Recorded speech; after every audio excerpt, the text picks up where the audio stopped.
Graças e paz, irmãos. Que a graça e a bondade do Senhor esteja abençoando cada vida. Mais uma manhã que nós nos reunimos para adorar o Senhor nosso Deus na beleza da sua santidade. O salmista, no Salmo 100, versículo 1 e 2, nos convida a esse momento, dizendo: celebrai com júbilo ao Senhor todas as terras, servi ao Senhor com alegria, apresentai-vos diante dele com cânticos. Vamos nos apresentar diante do Senhor com cânticos. Convido os irmãos a cantarem junto com o grupo de louvor.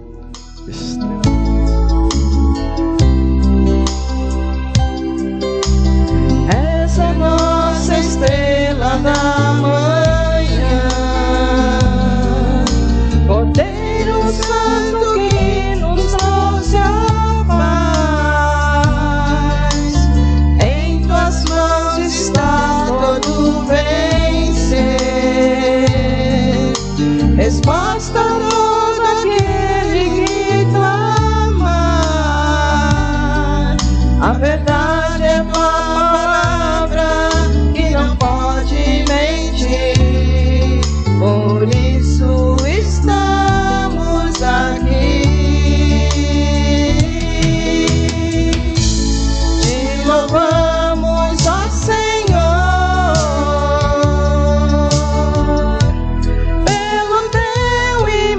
amor, manifesta o teu perdão e poder, e assim vamos te adorar para sempre,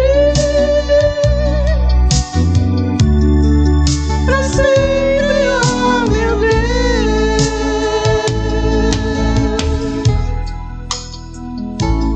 Amém, glória a Deus. Bom dia, amados irmãos. Vai ter agora?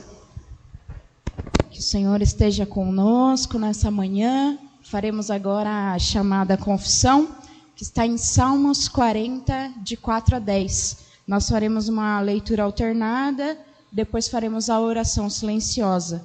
Eu lerei os números pares e os irmãos os números ímpares. Assim diz a palavra do Senhor: salmodiai ao Senhor, vós que sois seus santos, e dai graças ao seu santo nome. A igreja?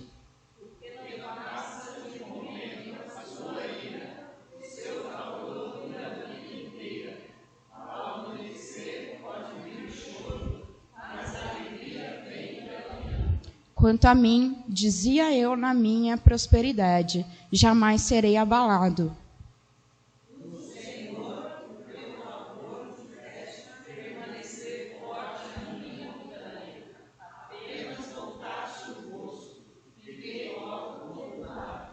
Por ti, Senhor, clamei, ao Senhor implorei.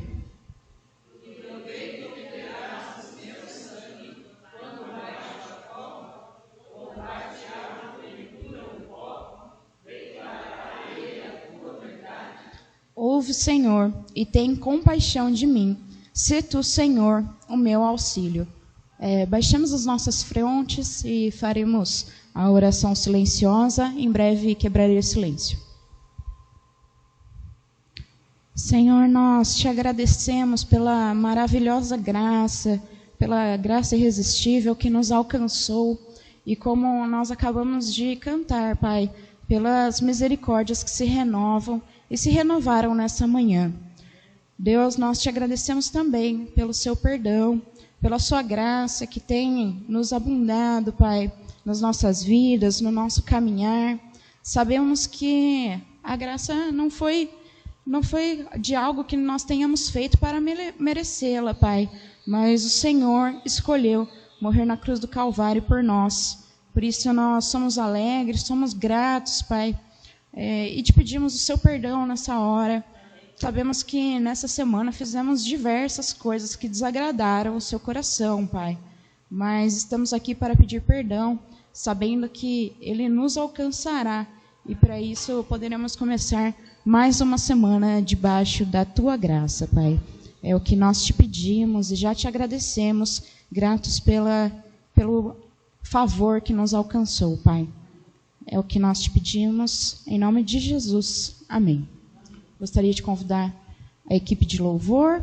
Cantaremos com alegria, sabendo que fomos perdoados. Vamos que essa é a hora, não é mesmo, Cris?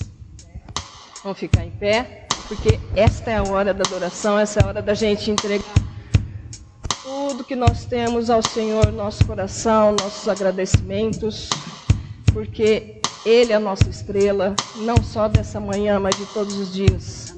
Amém?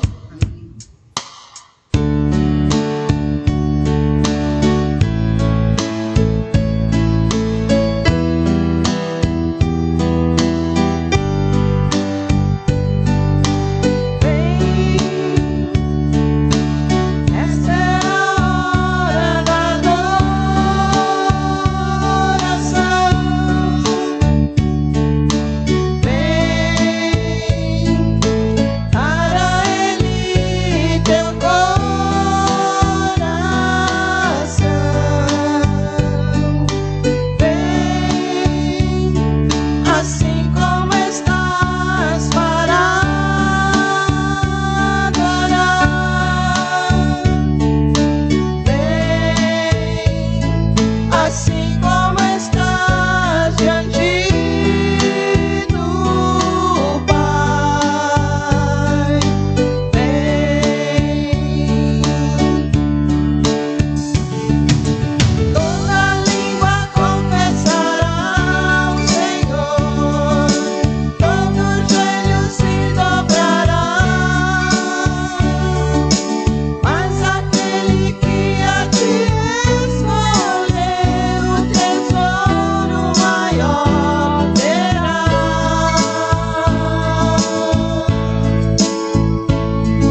formoso.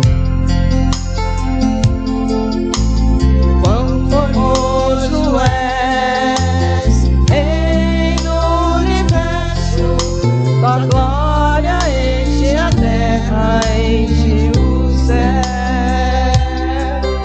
Tua glória enche a terra, tua glória enche o céu, tua glória enche minha vida, Senhor. Maravilhoso é estar em tua presença. Maravilhoso é poder te adorar. Maravilhoso é tocar em tuas vestes. Maravilhoso é te contemplar, Senhor. Maravilhoso é estar em tua presença. Maravilhoso é poder te adorar. Maravilhoso é tocar em tuas vestes. Maravilhoso é te contemplar, Senhor. Maravilhoso é te contemplar, Senhor.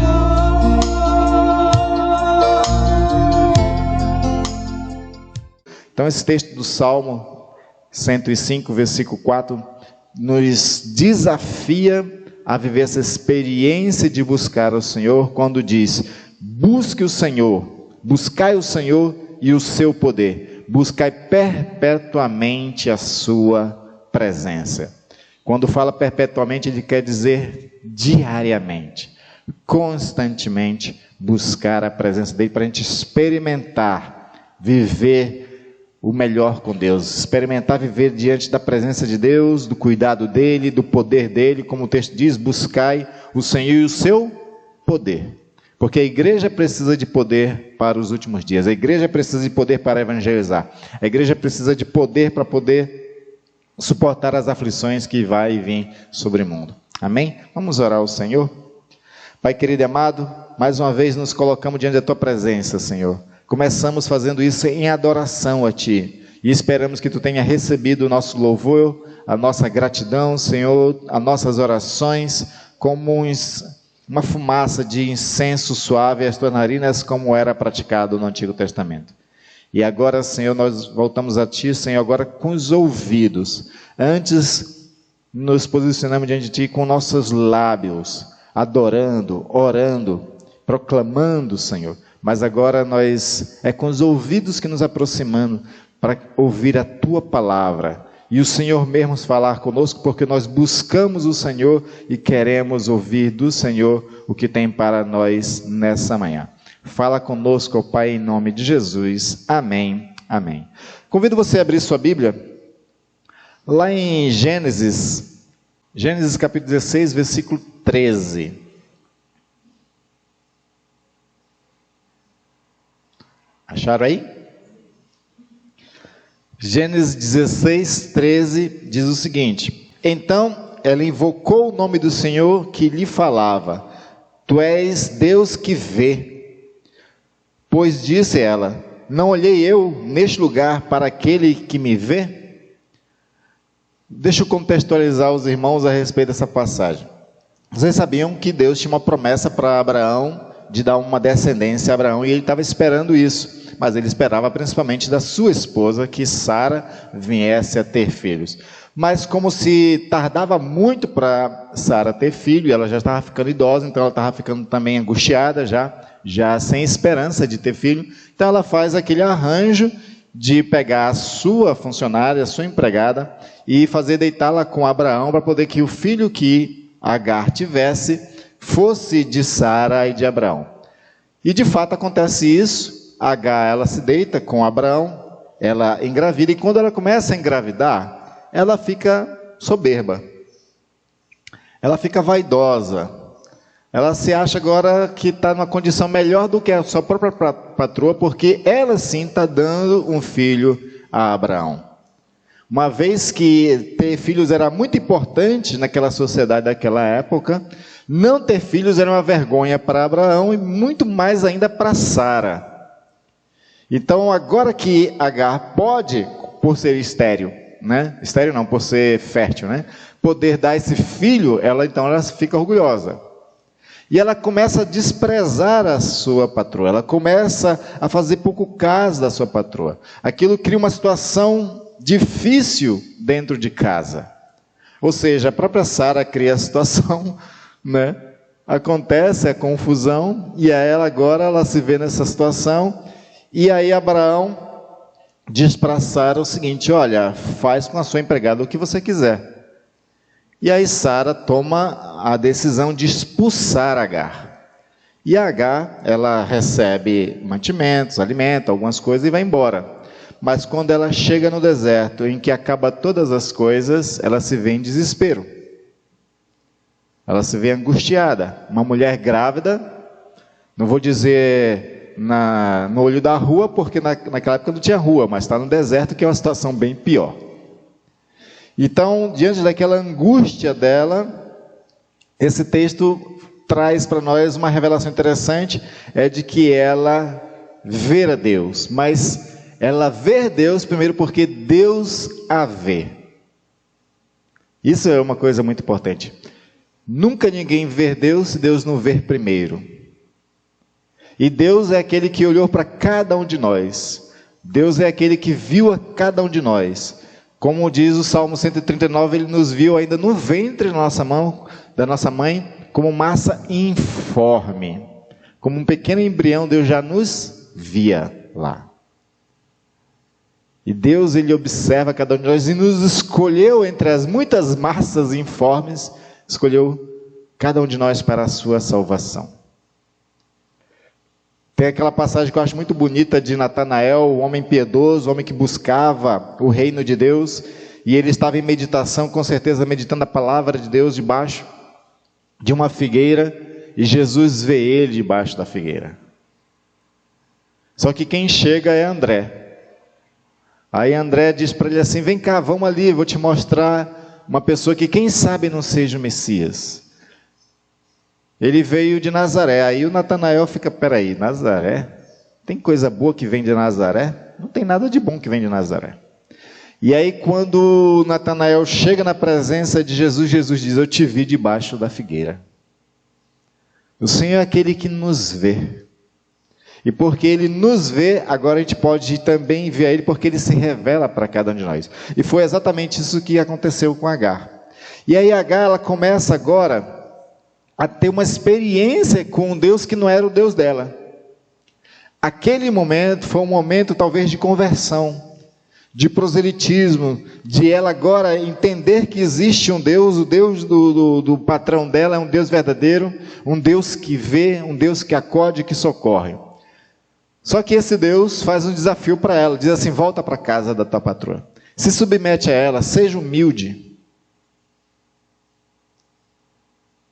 Dê o filho, esse filho aí que você tem, ele será pai de multidões. Deus não disse para ela que ele era o filho da promessa, mas que também ia ser pai de multidões. É interessante que mais para frente, no capítulo 21, o Senhor diz que ele também será pai de 12 nações também. Não é? Que são todas aquelas pessoas ali da região da Ásia e também da África. E vai ser pai de todas aquelas regiões. E aí manda ela voltar. E ela volta. Quando ela volta, ela tem o filho vai crescendo, depois vai gerando problema de novo, porque agora a Sara também engravida, também vai ter filho. E aí o filho mais velho de Abraão, que é justamente o Ismael, ele vai tripudiar o irmão mais novo, vai brigar com o irmão mais novo, vai criar uma situação. Sara fica chateada de novo, e agora expulsa de novo Agar juntamente com o filho. E novamente eles recebem alguns sustento, algumas provisões, gastam toda essa provisão, se vê novamente numa situação difícil. E novamente o Senhor vê ela. Só que dessa vez, ela também agora tem uma comunicação com o Senhor. Ela também começa a conhecer Deus, porque Deus primeiro conheceu ela. Então nós vamos lá para Gênesis 21 agora, no versículo 15 e 16, vai aparecer agora a relação desse Deus com essa mulher, que não faz parte da promessa nenhuma, mas que é um Deus que se compadece, porque é um Deus que conhece o desespero de todas as pessoas. E conhecendo o desespero, Ele socorre quando a pessoa busca Ele também. Então, Gênesis 21, 15 e 16 diz o seguinte: tendo-se acabado a água do odre, colocou ela o menino debaixo de um dos arbustos, e afastando-se foi sentar-se defronte, à distância de um tiro de arco, porque dizia: assim não verei morrer o menino. E sentando-se em frente dele, levantou a voz e chorou. E aquele mesmo Deus que havia agora também a ver, e que conhece o desespero dela, que conhece a angústia dela. Nós vivemos agora, começou a partir dessa semana, o tempo de Quaresma. O tempo de Quaresma é um tempo de a gente meditar, de a gente parar.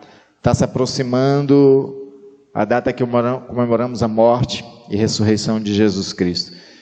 E é um tempo que a gente, assim como Jesus, também deve ter seus momentos de deserto, de solitude, de solidão na presença de Deus.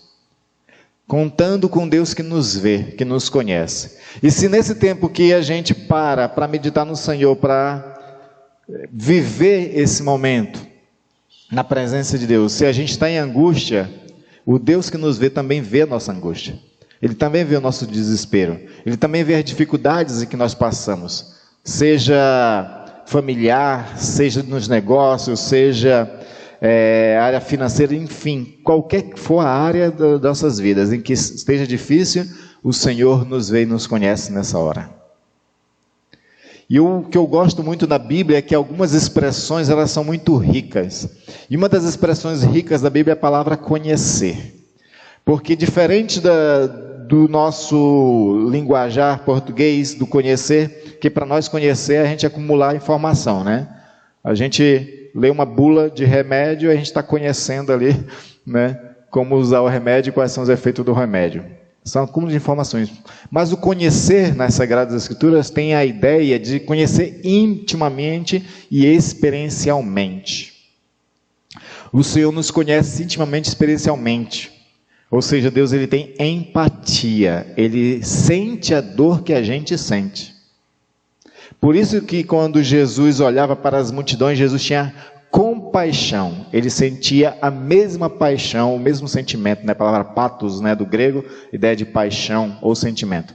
Jesus tinha o mesmo sentimento que aquelas pessoas. Por isso que ele também sofria ao olhar para aquelas pessoas. Deus, ele sofre quando a gente sofre. E às vezes a gente não tem noção disso, né? Veja só o que é terapêutico para a gente saber de que quando a gente sofre, Deus está sofrendo também. Isso é terapêutico porque a gente sabe que alguém está compartilhando a nossa dor, que alguém está sendo sensível para conosco, que alguém tem sensibilidade para o momento que eu estou passando. Às vezes as pessoas ao nosso redor não têm a menor sensibilidade com a gente. A gente está sofrendo e as pessoas... é totalmente indiferente à dor que a gente sente. Às vezes até fala bobagem. Às vezes até chama a gente de fraco, de mole, de não sei o quê. Porque não são sensíveis o suficiente. Deus é sensível o suficiente. Mas além de a gente saber que Deus é sensível e sente mesmo o sofrimento que a gente sente, Ele é o Todo-Poderoso e que pode fazer alguma coisa. E aí, podendo fazer alguma coisa, é que a gente tem o segundo passo, que é o passo também de Agar, que é o do desabafo. Porque desabafar proporciona experiência de libertação. Quando a gente desabafa. Agar, nos dois momentos em que ela se encontra com Deus, ela tem esse momento de desabafo. Ela confessa para o Senhor, ela fala para o Senhor, né? E aí o Senhor ouve dos próprios lábios dela a situação em que ela está vivendo. É necessário a gente desabafar, é necessário a gente falar, é necessário a gente expor para Deus aquilo que a gente está sentindo. Não que Deus precise saber porque Ele já sabe, mas porque a gente precisa dizer, porque se a gente fala, sai o peso, sai a angústia, sai aquilo que aperta a garganta. Não é assim que a gente se sente às vezes quando está angustiado?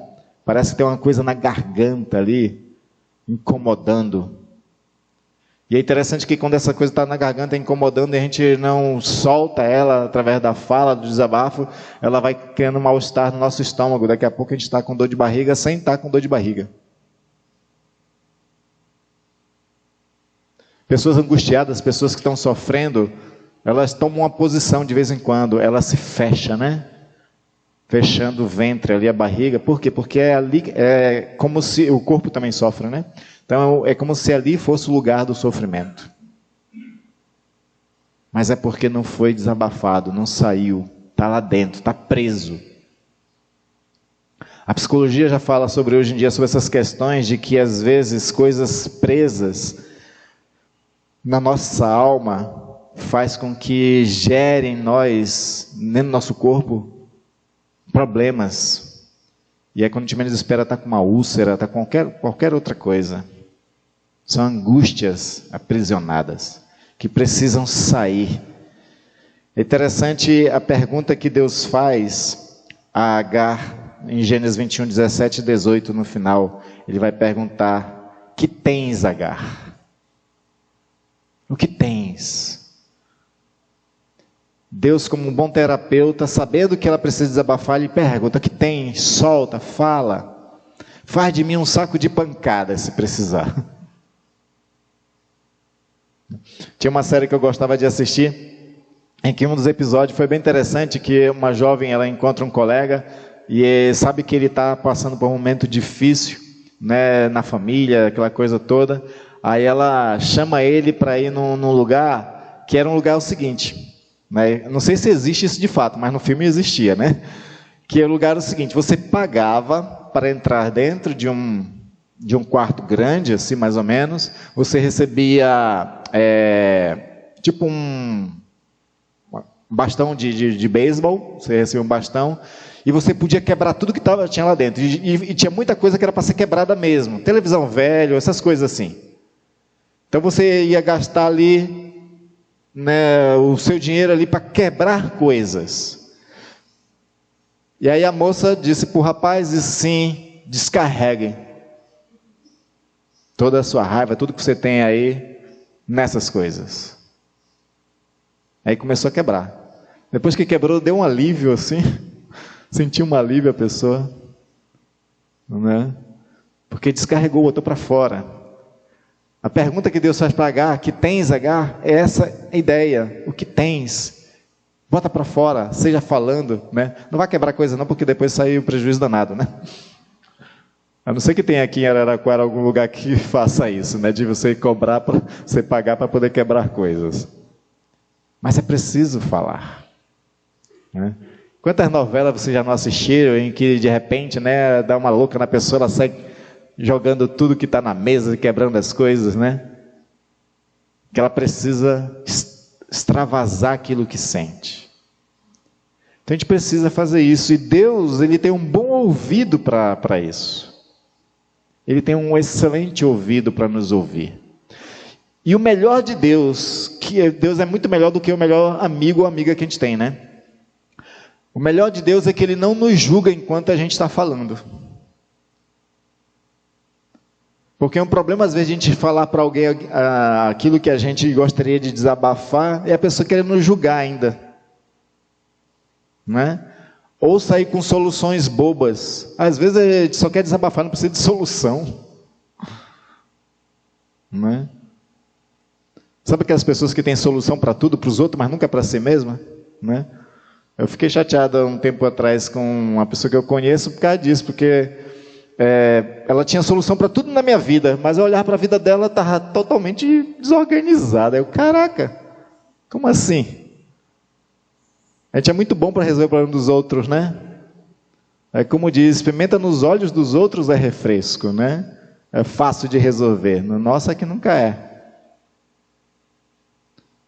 Quando Jesus diz assim, olha, você que vê um cisco no olho do outro, esquece que tem uma trave no seu, e você tem que tirar a sua trave, em vez de ficar se incomodando com o cisco do outro.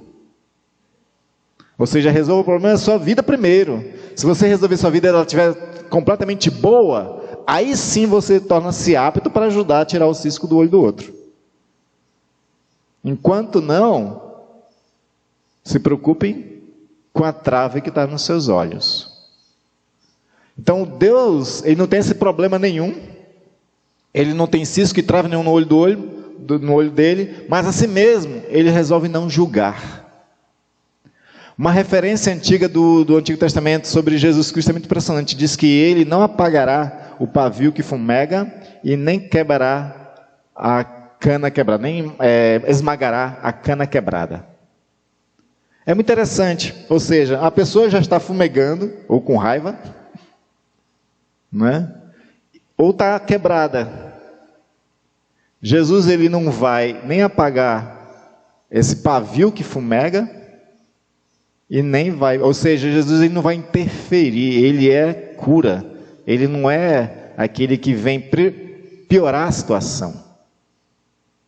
Porque tem pessoas que já estão quebradas e vem outro e esmigalha, né? Esmaga. Deus é um excelente terapeuta, Ele é um excelente ouvinte. Então, o que tens? O que você tem aí para falar? E é interessante a pergunta, o que tens? Porque o Senhor coloca de que aquilo que está dentro de nós angustiando é como se fosse alguma coisa. E de fato é alguma coisa. E por isso precisa sair. Precisa ser extirpada de nós. A mesma pergunta que Deus faz para Agar, Deus faz para Elias também. Elias, quando estava passando um momento de depressão, o Senhor pergunta dele, que fazes aqui, Elias? E Elias desabafa. Ele diz, só sobrou eu. Aí começa, né? Falar um monte de coisa. E o Senhor não o julga também.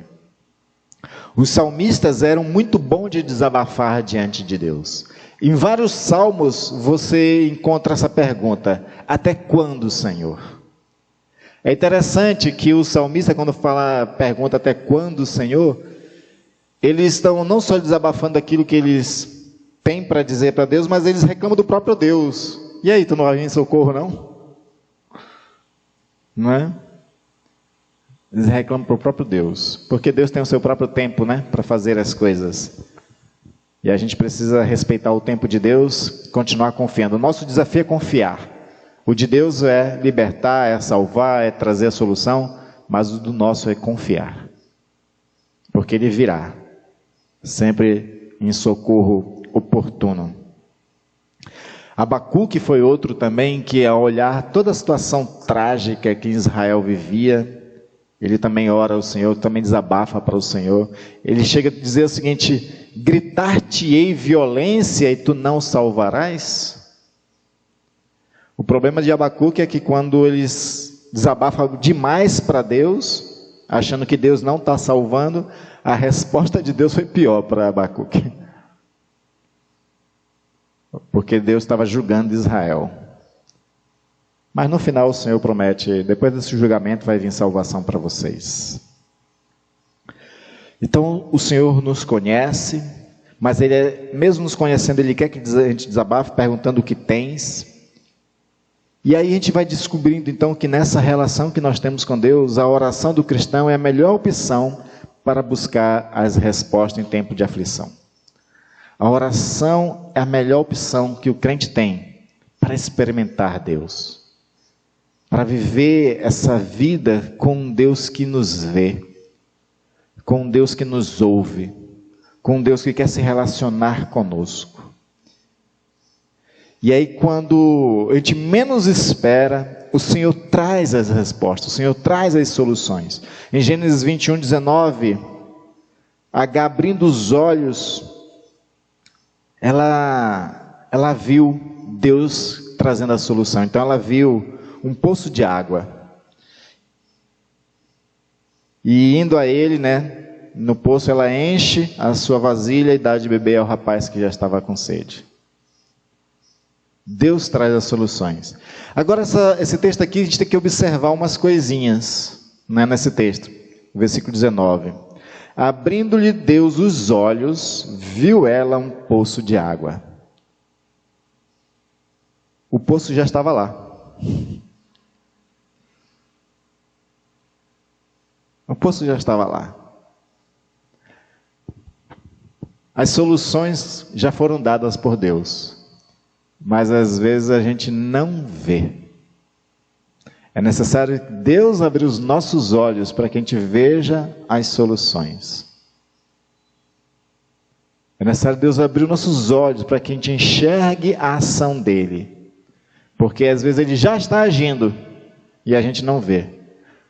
O poço não surgiu com estalar de dedos. Deus não é Aladim, né? E nem o gênio da lâmpada, né? Deus não aparece, faz 3 pedidos e eu vou estalar os dedos e vai acontecer. Não. Deus não estalou os dedos para que abrisse o poço. O poço já estava lá. A solução já estava lá. Mas a gente não vê porque a angústia nos cega, o desespero nos cega, a falta de fé nos cega. Quando a gente se deixa tomar pelas adversidades, pelas aflições, a gente fica cego para as coisas que seriam soluções. A gente fica cego. E tudo isso é demonstração de falta de confiança no Senhor. A gente precisa confiar no Senhor, voltar-se para o Senhor, orar ao Senhor, desabafar para o Senhor, para que a gente possa ter a experiência de Ele nos mostrar as soluções que já estão. Porque o Senhor já nos abençoou com toda sorte de bênção espiritual nas regiões celestiais em Cristo Jesus. Efésios 1:3. O Senhor já nos abençoou. Jesus disse que o ladrão veio para roubar, matar e destruir, mas ele veio para dar vida e vida em abundância. Ele já conquistou essa vida abundante para nós. Mas a gente não vê. A gente tende a só enxergar desertos. A gente só tende a enxergar o que falta. A gente nunca enxerga o que tem. Deus, Ele quer fazer com que a gente enxergue o que a gente tem e que essa coisa que a gente já tem, dada por Ele, é a solução para muitos problemas que a gente tem na vida. Quando Moisés foi chamado por Deus para poder libertar Israel, quem sou eu para libertar Israel? Eu não tenho cargo, não tenho posição, não tenho poder, não tenho nada, nem dinheiro. E o que tu tem na mão, Moisés? Eu tenho um cajado, então com o cajado tu vai libertar Israel. Vocês já prestaram atenção na questão do cajado de Moisés? Volte a ler Êxodo e a libertação do povo de Israel, prestando atenção na questão do uso do cajado. Era com o cajado que Moisés fazia todas aquelas coisas para Deus. Era com o cajado. No momento mais crucial dessa libertação, quando Israel já saiu do Egito, eles estão diante de um mar, diante deles, e aí está vindo o faraó com todos os seus soldados, carros e cavaleiros. Esse é o momento mais crucial, em que o povo acha que agora sim eles vão morrer de fato. Eles começam a clamar, murmurar, reclamar. E o próprio Moisés reclama: e agora, Deus? Sabe o que Deus pergunta para Moisés nessa hora? Por que tu vens a mim? Por que tu clamas a mim? Mande que o povo marche. Deus já tinha dado todas as coisas que Moisés precisava para resolver os problemas. Por que clamas a mim? Essa é a pergunta que Deus faz para Moisés naquela hora em que o povo está entre o Mar Vermelho e o exército vindo. E aí Moisés se lembra do cajado. O que ele faz? Ele pega o cajado e finca na areia, no início do mar, assim, na areia. Quando ele faz isso, aí o mar se abre. Foi com o cajado.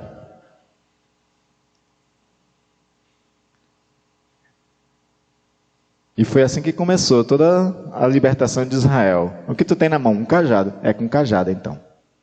O que você tem na mão? O que Deus já te deu? É solução para muita coisa. E principalmente, aquilo que Deus te deu no início da sua fé é o mais importante para resolver todos os problemas. Justamente a fé. A gente tem que fazer uso da nossa fé. O nosso cajado é a nossa fé. Muitas religiões ao redor do mundo criaram amuletos para poder, assim, as pessoas ficarem mais confiantes de que as coisas iam, né, se resolver e tudo. As pessoas usavam amuleto para proteção, para um monte de coisa. O nosso amuleto é a nossa fé em Deus. Ela é um objeto para nós, a nossa fé. Por isso que Paulo fala de objeto da nossa esperança, né? É a nossa fé. A gente tem que ter fé no Senhor, continuar confiando no Senhor, e o Senhor virá e abençoará, trará coisas maravilhosas, fará coisas maravilhosas com aquilo que a gente já tem. E às vezes a gente só precisa desabafar para o Senhor, tirar do nosso coração e perguntar do Senhor, abre os olhos para que eu veja. Quando você abrir os olhos para ver, talvez você tenha aquela mesma experiência do discípulo de Eliseu. O discípulo de Eliseu, quando estava angustiado, onde o exército filisteu estava cercando eles, aí ele pergunta do Eliseu, e agora? Nós vamos morrer. Aí o Eliseu toca no rapaz e pede para o Senhor, abre os olhos dele. Aí quando os olhos do rapaz é aberto, ele vê anjos, né, cavalos e carruagem de fogo protegendo eles. Pelos olhos da fé, o Senhor pode nos mostrar coisas extraordinárias do que Ele está fazendo nas nossas vidas, para abençoar nossas vidas, porque quanto mais abençoado nós somos, mais a gente tem testemunho para poder evangelizar outras pessoas e fazer com que a fé chegue a outras pessoas. Deus quer alcançar muitas pessoas, e é através do testemunho do seu povo que Ele alcança essas pessoas. Porque Jesus diz que nós somos suas testemunhas. E nós temos que testemunhar de um Deus poderoso, do que Ele faz nas nossas vidas. Né? Os pentecostais, eles são muito evangelistas e eles tendem a ganhar mais pessoas do que os presbiterianos, porque eles são muito bons de testemunhos. Tudo que acontece na vida deles, que Deus abençoa, eles falam para os seus amigos, para os seus familiares, falam para todo mundo, testemunha, testemunha, testemunha. Né? Na minha época de pentecostal, digamos assim, eu comprava muita fita cassete para ouvir testemunhos. E era cada coisa extraordinária que Deus faz. Às vezes Deus está fazendo coisa extraordinária e a gente nem acha que é normal. Não, não é normal. A nossa vida não é mais normal desde que a gente se converteu.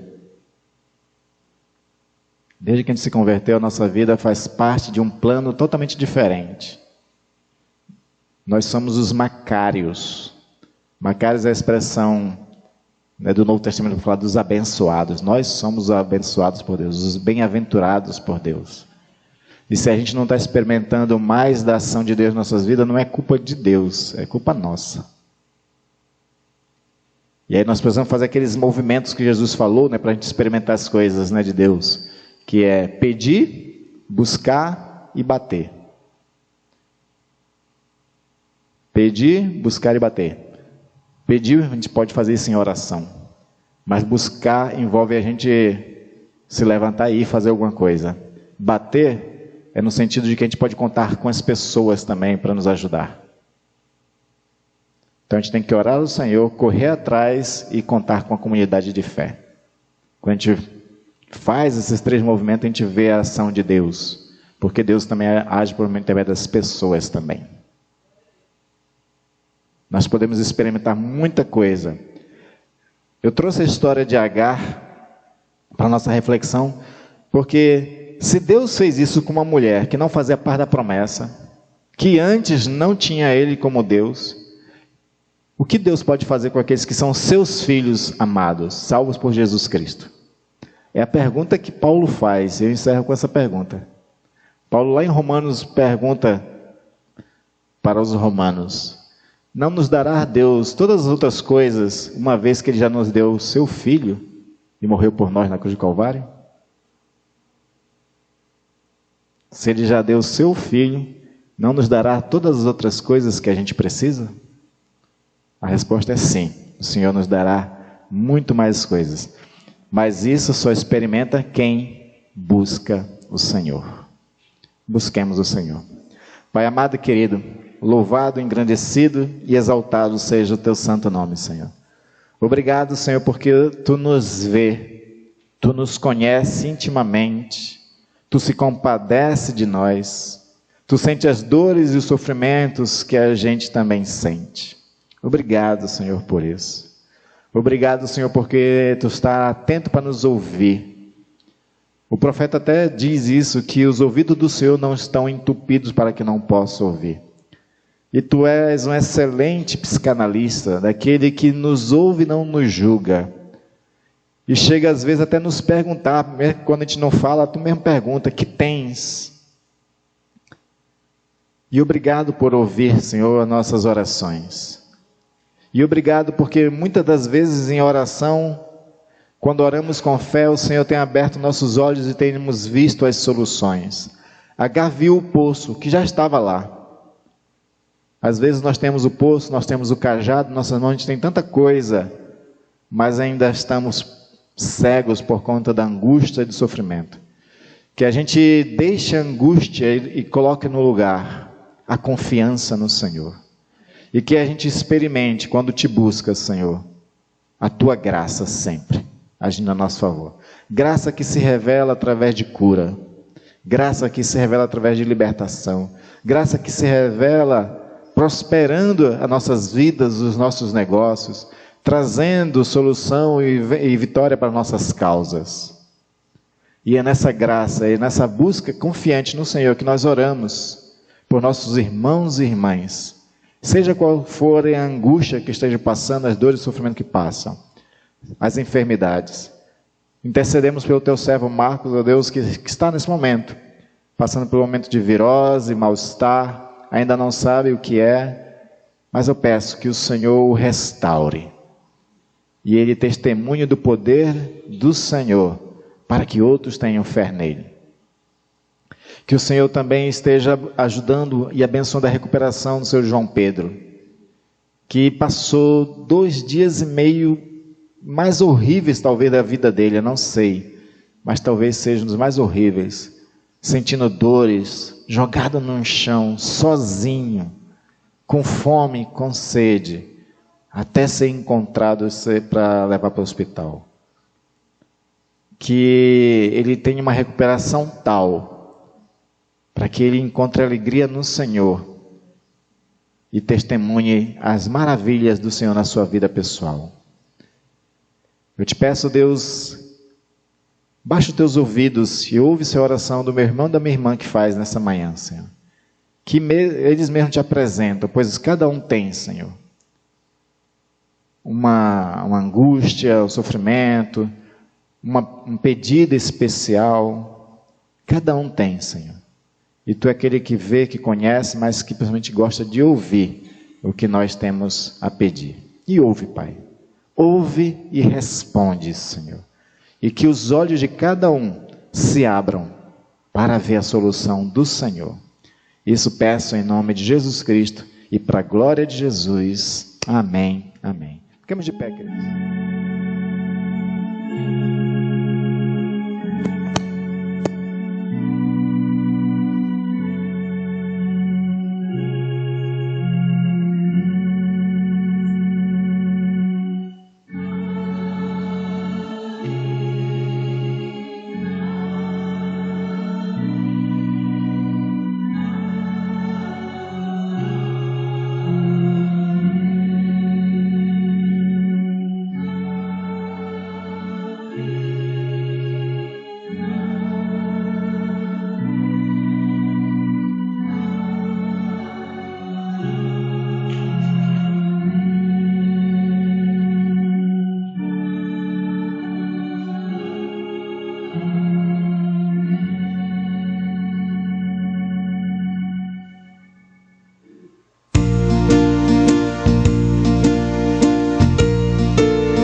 Deus bendito.